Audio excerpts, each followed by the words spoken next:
So first of all, we have an air sign in the past. So this is a Aquarius, Gemini, and Libra in your past, also in your present.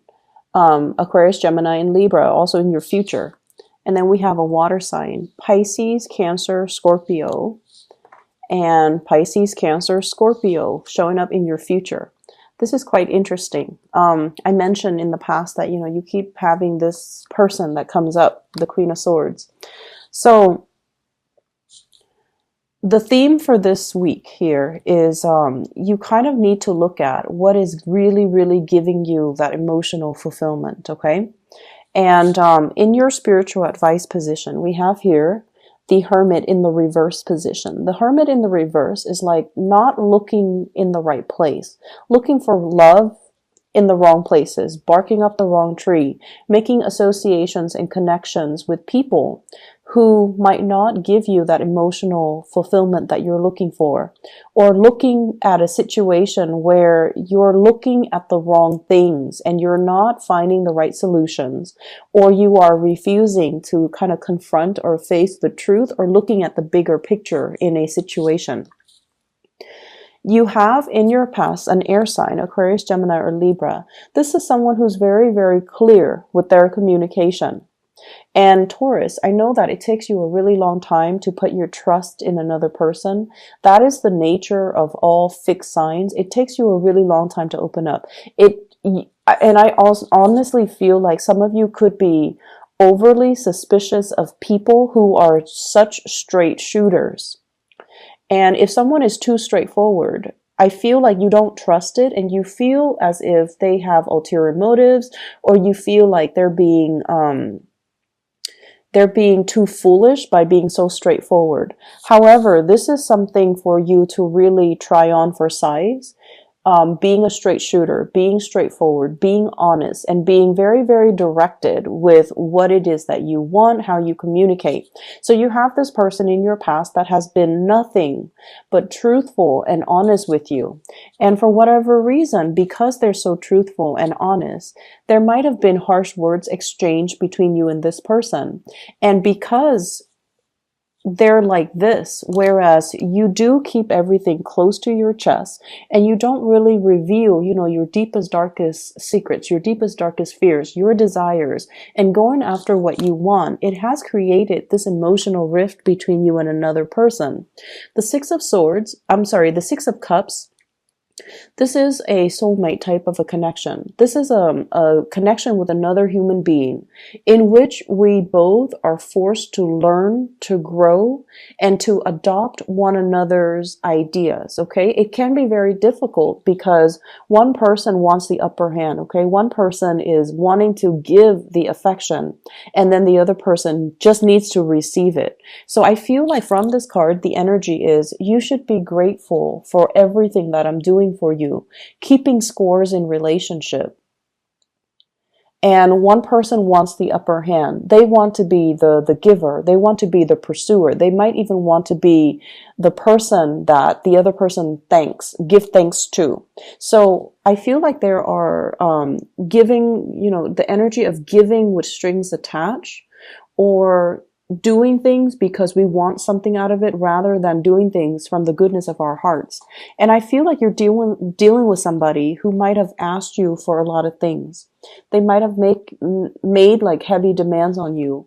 And then over time, you feel like you might have been used. You feel like they're not being either considerate or understanding that your time is limited, that you're doing a lot in a relationship and you're doing a lot to try to sustain this relationship, and that it's taking its toll on you because they keep asking for more and you don't have a lot more to give. You don't have the time, the resources, the emotional investment left to give them. In the challenge position, we have here the Six of Wands. And the Six of Wands is indicating to me somebody who's very, very visible. Okay, so they're very, very visible in whatever way. They could be very famous. They could be, they're dividing their time between a lot of responsibilities and a lot of other people. And I feel almost like whenever we're so visible, we have to be really mindful about how we say things. We have to be really mindful about who we hang out with, how we communicate. We have to censor ourselves, and we can't really express ourselves exactly the way that we want. But I feel like at the bottom, like underneath the layers with this reading, it's about you not wanting to, it's sort of like conforming to social expectations, conforming to family expectations, conforming to the expectations of those around you, and not really authentically living in your truth. And on top of that, you have this added pressure of being very, very visible, where you are not free to act in the way that you know how. So the foundation here, we have the Emperor, which once again echoes the same theme. This is a person in a position of authority, and they're not going to overturn, years of tradition. They're not going to overturn a work environment. They're not going to be able to freely act, because it's going to affect everything around them. So I feel like in a way, you're kind of like this pillar of strength and stability. You keep the work situation, you keep the environment, you keep the home unit afloat. You're the person that everybody relies on. And so you're not free to behave and act and emotionally express yourself in the way that you want. You're not able to express bias. You're not able to be emotionally irrational because people depend on you for certain things. And so when you're dealing with this person, possibly the air sign, who wants you to emotionally express, who wants to connect with you, who wants a lot more attention from you, I feel like you are distancing yourself, mainly because the situation, the communication has been too emotionally draining. And then I'm also sensing as well, this person came into your life at a point when you might have had an emotional falling out with another person. So I have here a water sign, Pisces, Cancer, or a Scorpio, someone that is withholding their affection, or they are making very heavy emotional demands on you when you're not able to reciprocate. And I feel like you are caught between two people here, and it's like being caught between a rock and a hard place. One person sees you as someone who's not capable, and the other person really boosts your self-esteem and makes you feel like you can achieve greatness. Okay, I honestly don't know which is which, but I do feel like this air sign, straightforward, and this water sign might be a little bit clingy, codependent, and they're very loving. Water signs are incredibly nurturing, loving, but they're also very emotionally demanding on you, on the people that they love. And so I feel like one person boosts you up, the other person might tear you down. And it's not, the fact is, I feel like there's a switcheroo, there's like a switch in the energies, okay? Because this is upright, but in the outcome position, it's in the reverse. And then this is in the reverse, in the outcome position, they have redeemed themselves and they're moving upright. So it's quite interesting the way that the energy plays out. In your advice position, we have here the Hermit. And this fell out, I believe, for Aries too. So I'm going to clarify for you because I want to see what this is relating to. What are they not seeing, and what do you want them to know about their spiritual advice?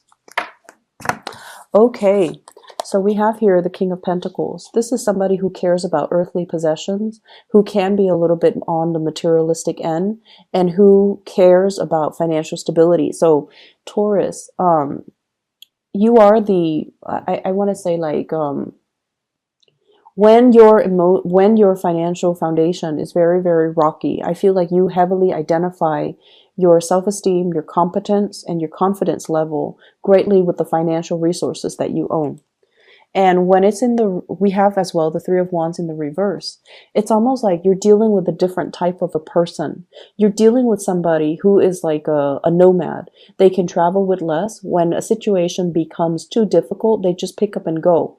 They're not bound to earthly possessions. They're not bound to, I'm going to stay and work things out. So I feel like they just up and bounce. Not because they are flaky or unreliable, but because they would rather have peace of mind and be alone in and be happy than being stuck in a situation where they're carrying the brunt of the relationship and their partner is not understanding. So I feel like you're dealing with a different breed of people and you're not used to it. So with the Hermit in the reverse is you're not seeing this situation for what it is. The other person doesn't care about how much money you make. They don't care about you being stable. They see you as an equal partner and they see you on the same level playing field as them. So they're not going to care how much money you have in the bank. They're not going to care about the frivolous, practical, tangible things. They care about freedom of movement and, having an enjoyable life and waiting for opportunities to come in where we can expand our consciousness. And I feel like this is something that you're racking your brains trying to figure out. When someone is too honest and too straightforward, I feel like rather than taking things at face value, you read too much in between the lines and you feel like nobody is that honest. Nobody is that nice. Nobody is that straightforward. So whatever suspicions that you have, I feel it's unfounded. And I feel like you're looking at a person who has been truthful and honest through a very, very suspicious lens that is colored and affected by your interactions with people who have ulterior motives and who are manipulative in order to get what they want. So looking at the value in the right person and trusting in the right person and, seeing people for who they really are. I feel like that's the major spiritual advice coming through. External to your environment, we have here the Judgment card in the reverse. And I feel like there needs to be contact. There needs to be communication. There needs to be kind of like airing out the dirty laundry so that everybody can see what is on display, what's on the table, what are we dealing with, okay? So making decisions in order to clear up the air. So this is all about, that angelic type of a timing where everybody's on board, rallying people to your cause, okay? I feel like many of you are playing the position behind the scenes where you are telling yourself, my hands are tied, I'm not free to act the way that I want. And there's really no excuse for that. With the Six of Wands, you're in a position of authority. People trust you. So whatever you need to say, I feel like you're holding yourself back because you don't want to cause a ruckus. And in your hopes and fears, we have here the Moon card, fear of being deceived. And the thing about being deceived is whenever someone deceives us, we get very, very defensive because, our ego is triggered. And subconsciously, we kind of tell ourselves, they must think I'm very stupid for them to tell me a blatant lie. And if you take your ego out of that and just say that, this is not about me. This is not about them deceiving me. This is more about them having a pathological trait where they are unable to tell the truth to anybody, not just me. Taking your ego out of it and approaching a situation where you are not trying to confront the other person or corner them or get the upper hand, but you're just trying to get at the truth. I feel like there's somebody here who has been very honest with you, but for whatever reason, you have this unfounded and unexplainable sense of distrust towards them. And it's based on the people that you've dealt with in your past. And it's based on, some internal things that unfortunately I feel like you have to work on. Okay. In your outcome position, we have here the Five of Cups. The Five of Cups is looking at a situation for what it is. And I feel like regretting the choices that we should have made, regretting the communication that has gone on, regretting that we didn't invest our time and the resources in the right things, letting a good opportunity pass us by. And it's kind of like, it's not until it's too late that we start to see it for what it is. Okay, we start to see the value in the person when they're no longer in the picture. We start to kind of live in the regret. We should have done things differently. We should have seen it for what it is. And we also have as well the Knight of Swords and the Knight of Cups. So once again, the two people coming out and in their positions are switched. So I feel somebody is trying to make amends with you. Somebody's making an offer. Somebody is coming in, softening up their energy. So rather than being abrasive and I want to say like straight shooter, they're trying to be more emotional. They're trying to wait on you. They're trying to make an offer as well. And they're trying to reach out to you in an emotional way. If you have had some disappointments coming in for this week, the disappointments are kind of like a blessing in disguise, because the other person is going to see that you're dealing with a lot, and they're coming in offering assistance, offering their love, and revealing their love to you, because they're trying to cheer you up and they're trying to make things right by you. Okay, so whatever disappointments you're dealing with, think of it as a blessing in disguise. It allows you to kind of like admit, I've been wrong. And then in the process, I feel like the right people will be in the picture to show you that they have your back no matter what, that you have their unwavering support and loyalty.